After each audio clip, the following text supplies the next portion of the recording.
Ladies and gentlemen, thank you for this opportunity. I'd like to thank FCF for inviting me to be here this afternoon to come and speak to you about the tripartite agreement that was signed between the three parties in Geneva. The agreement was obviously precipitated by the fact that there was a commission of inquiry that was hanging over our heads because of a number of complaints that were made by FTUC to the ILO, predominantly as far as the essential inclusive decree was concerned, the aspect of freedom of association and the ability to have collective bargaining. That was the basis of their main complaint, and there were other issues that I complained about, but they're fairly ancillary to what the main subject matter was. We had obviously gone into to Geneva to try and have a resolution to this matter because obviously a commission inquiry, I mean legally speaking, it does not have any particular legal implication in terms of trade sanctions. It doesn't mean that countries have the ability, if you have a commission inquiry, to impose trade sanctions. What it does though, can in a practical sense pose a bit of problem. And I'll explain to you, in particular for those of you perhaps maybe manufacturing or looking at exporting your products. Normally a commissioner inquiry, and in fact there's only been 11 commissioner inquiry throughout ILO's history since early 1900s. So it's not something that's readily done. It is a very, very unusual step to take. Now, when a commission inquiry takes place, essentially they have terms of reference. The ILO in fact appoints a body or team of people that will come and investigate the matters that have been listed to the commission inquiry, and then they give a report. And then they give their findings. In Germany's case, when they had one commission inquiry, I think it was back in the 1950s or so, they took the report and they put it up on the shelf because Germany, of course, has the economic power to basically just neglect the report of the commission inquiry. Of course, countries like Fiji do not necessarily have the backbone to be able to do that because you're economically not that powerful. But the fact is, once you have a commission inquiry in place, it can have a practical sense, have a negative impact. So, for example, if one of you are manufacturing biscuits or manufacturing soap and you want to sell to Australia, if Coles in Australia is going to go looking at buying your biscuits or your soap, the unions there can put pressure on Coles or whoever it is that's going to be purchasing your goods or services and say, look, the unions can put pressure and say, don't buy from Fiji because there's a commission inquiry or there's negative findings against Fiji. That type of pressure can take place. So obviously it was in everybody's interest because it can obviously have a negative impact on the bottom line of businesses. It has a negative impact on the employment opportunities, job sustainability, and of course job creation. So when we did go there, we on the margins, and we used it's an open secret. Government actually flew Nesbitt over because we thought that there was a need for FCF to be present in the lead up to the governing body meeting that was held on a Wednesday. And so we asked the CEO to come across. We were lobbying for about 4 days, and the feedback that we got essentially was, and the ILO is obviously a very unusual beast because it does not operate like other multilateral organizations, because there's a very sort of clear demarcation between the three parties, which is the government, the employer group, and the employee group. And they don't see basically any traction unless all three parties have some agreed way forward. So that became quite apparent to us, notwithstanding the fact that many of the countries actually sympathized with Fiji and indeed recognized and appreciated the number of fundamental changes that have taken place in the area of employment relations. Nesbitt was the icebreaker, and because Nesbitt sort of made the initial approach to FTUC, and then Nesbitt and the Minister for Labour, I think 2 days before, met up with him, and then we then spoke to FTUC and on the phone, etc. We met up the next day, and I think we negotiated for about 4 hours or something like that. Because they wanted the constitution changed and various other things. But it was also quite apparent that the check-off system is very, very critical to them. Money, I suppose, is very, very critical to all organizations. Anyway, we finally did come to an agreement, and I understand you have copies of that agreement. What was actually interesting is because we had already started a process as far as INID, or the Essential Industries Decree, is concerned, we have started a process where we have met up with the employer and employee groups that fell directly within the ambit of INID prior to going up to Geneva. And we had a meeting 2 weeks before that. And it was a very useful meeting because we had the employee groups speaking out quite freely, and the employer groups obviously speaking out quite freely in terms of how they thought INID affected them. INID, in fact, the feedback that we've got, a lot of the even employee groups are saying they don't mind INID, but it needs to be better structured. But there needs to be some better safeguards for the employee groups. And that obviously has been taken on board. And in fact, we had a second meeting again today, to which we invited FTUC and FCEF, and FCEF turned up, FTUC did not turn up. In the initial meeting, we had not invited the umbrella organizations. We simply wanted the individuals and the organization that fell under INID. Now, it was quite clear in the tripartite agreement that we had told them that we are obviously having these meetings, and that please tell me if I'm speaking really fast because I've got another meeting to go to. But we had also told them that we've been having these meetings and want to include it in the tripartite agreement to make reference to it. They said no, don't include it because we don't necessarily see that as a mechanism for negotiating the terms and conditions within INID. But they also said that they didn't mind the fact that we're having these meetings, and I think everybody sort of had a gentleman's agreement. There's no women there, we do not have a gentleman's agreement. There's a gentleman's agreement on that. And so then the tripartite agreement was actually presented to the governing body, but before that we had a signing of it between the three parties, as you saw in the newspapers. And then of course it was presented to the ILO. As you will see from the tripartite agreement, there's some very strict timelines that we have to adhere to. So we have to, by June of this year, as the three bodies have to go to the ILO the meeting and tell them about the progress we have made up till June. And then by November of this year, as we've undertaken the tripartite agreement, we have said that we present any amendments to the ERP, Employment Relations Promulgation, and INID to Parliament by August. And that any of the new laws would be implemented by the end of October. So by the time we get to Geneva in November, all should be done and dusted. And the plan is that when we do go to Geneva in November, we are then able to say to the ILO governing body, look, all is all sorted out now. Take Fiji off the agenda of the Commission of Inquiry. So that is the end game. That's what we want. It is very interesting because you'll find many other countries that actually have a number of problems, or challenges or issues far worse, far worse than Fiji, but they never get reported to the ILO level. Because what actually happens is because the tripartite partner is able to resolve it in-house, resolve it within the country. It was very interesting because when we actually were negotiating, Lee Kuan Yew had just died. And so the FTUC rep was saying, the unions have done really well in Singapore. They own all these properties and all these assets. I said, well, the other issue, of course, is that they never complained about the employer groups because they always put their country first. And indeed, in fact, in Singapore, the government paid union dues for some of the union organizations. So they had a sort of collaborative approach. Unfortunately, in Fiji, I think we have probably stemming from the 1970s, we have a very antagonistic approach. And as you can see from some of the correspondence in the letters to the editor, etc. And what we are saying, we need to get away from that antagonistic approach in terms of resolving these issues. I think what is also very critical is that government's position is,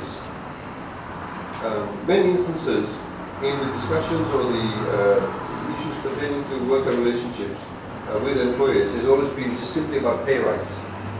We are saying that that's not the only thing. Working conditions do matter. The environment in which they exist does matter. In the 1970s, 1980s, 1990s, and indeed early 2000s, you do not have things like free water, free medicine, free education, free bus fare. It obviously has an enormous impact on the disposable income that's in your pocket. The income tax threshold a few years ago only was $8,400, now it's $16,000. So in fact, we have helped the employers to give your employees a pay rise because they're taking more money in the pockets home. So I think these are the aspects that need to be taken into consideration when negotiating aspects pertaining to wage increase or wage rises. As far as the mechanism under the ERP, Employment Relations Promulgation, is concerned, as you can see from the tripartite agreement, we have agreed and said that we will adhere to all the core ILO conventions, and that the ERP, the Employment Relations Promulgation, will form the main basis of all the laws governing labor relations.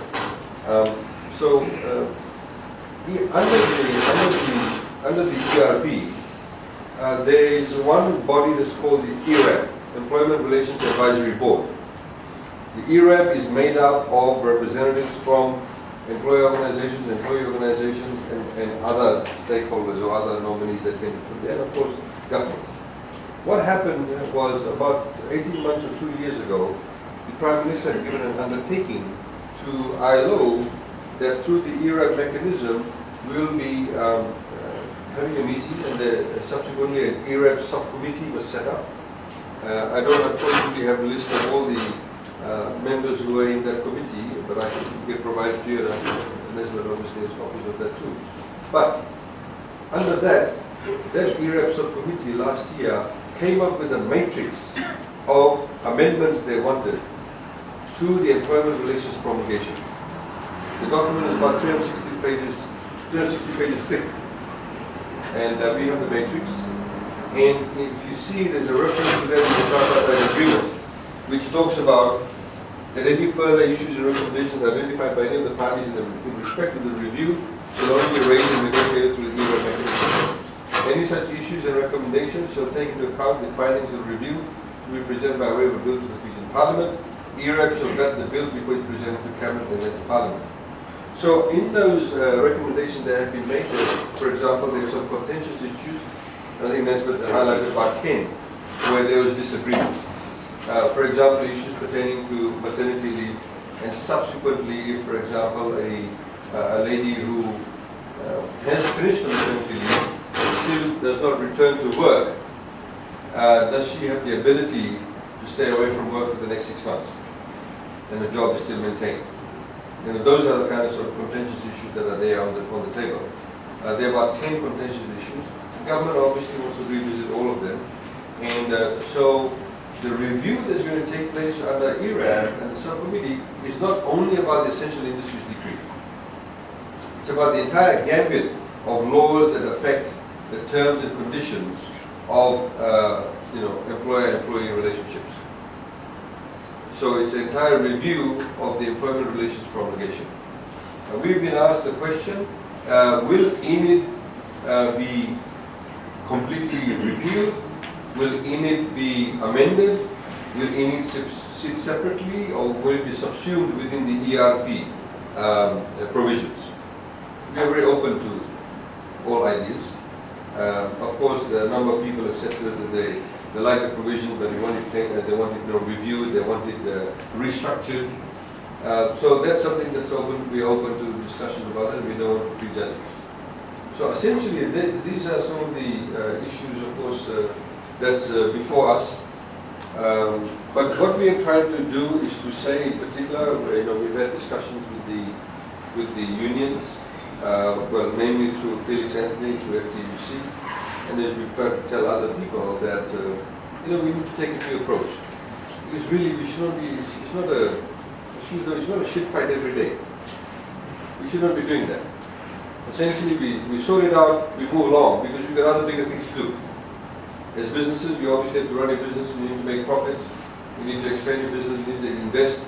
Government needs to try and attract more investment, we need to carry out development. And I'm sure the unions are the same thing too, hopefully. So the point is that we need to resolve these issues, have a collaborative approach, and focus on the bigger issues. That's what we are saying, fundamentally. It should not be a constant battle. Otherwise, we will progress as a country. And we are, ladies and gentlemen, I think we are on the cusp of reaching up to the next stage of economic development. And we have to grab this opportunity. If you're sort of caught in a time warp, we won't be able to progress. In the same way, we hear the Prime Minister, this morning he made a speech at the FIRCA forum. He basically said to FIRCA, you guys are going to work together. You got a transparency in the decisions you make. Everybody will pay the taxes. I mean, of course, there's always people who try and dodge taxes no matter what. So, but that's a smaller group of people. Let's focus on that. If you have transparency, if you have efficiency, and if everybody's treated the same and the law is adhered to, then your job actually becomes less cumbersome. And then everybody will say, okay, let's pay our taxes, there's consistent decision making. The same way there are other agencies. So we ask that not just within government, but also outside government. In the same way, I've been talking to some business organizations, in post-Geneva. Some of them have said to me, as I said this morning, that they said to me, no, we actually give bonuses. We're a good employer. Nobody knows about it. Because you have to be able to capture the public space in that respect. Because otherwise, generally, the way it's all being portrayed, all employers are real, putting people on change and you just want to squeeze everything out of them. But that is an image. Seriously. You should listen to some of the speeches in Geneva. You really should. Because if you don't have that good story being told in the public space, then it provides fuel for those people who may be on the extreme. And so it helps rationality escape the public space. We need rationality to come back in. So the good stories, please don't be shy. And you need to be a bit more, I suppose, immodest, like perhaps on the unionist, and get into the public space and try to capture the ground. It's very important to tell those good stories. And I think equally, as I've said, it is equally important that the employer groups themselves become a sort of pressure group on other non-complying employer groups. Because at the end of the day, in a sort of modern 21st century, you don't want to be part of a group of people that are in fact exploiting people. We can all sort of do well together. That's the message we are sending. If we have an understanding of each other's businesses, I mean, as I said to Felix, some of the trade unions need to understand what's the difference between a P&L and a balance sheet. These are the things that is really critical. And so you have the people trying to cross-pollinate between different aspects of a business with somebody else under one umbrella organization. That does not necessarily work. I'm talking about employee groups. So these are some of the issues that are on the table. And we of course look forward to your collaboration in this respect. Please understand also that there are some employers who are exploiting people in Fiji. No doubt. And in fact, in many of those areas, that's where you have an absence of trade unions. As I mentioned today, it's an open secret. The tourism sector wanted the tourism industry to come under the Essential Industries Decree. And government decided not to put it under the Essential Industries Decree because government did not feel comfortable because there are a number of employers within the tourism sector that have a propensity to exploit their workers. And that they would have used that to try and further do that or marginalize that. So it's a certain level of comfort that we need to feel too. And so government is sort of walking the fine line. And we still are in a way, and we all, as in the Geneva speak, we are all social partners. And we need to work accordingly. So that's my short spiel. Please feel free to ask any questions. Thanks.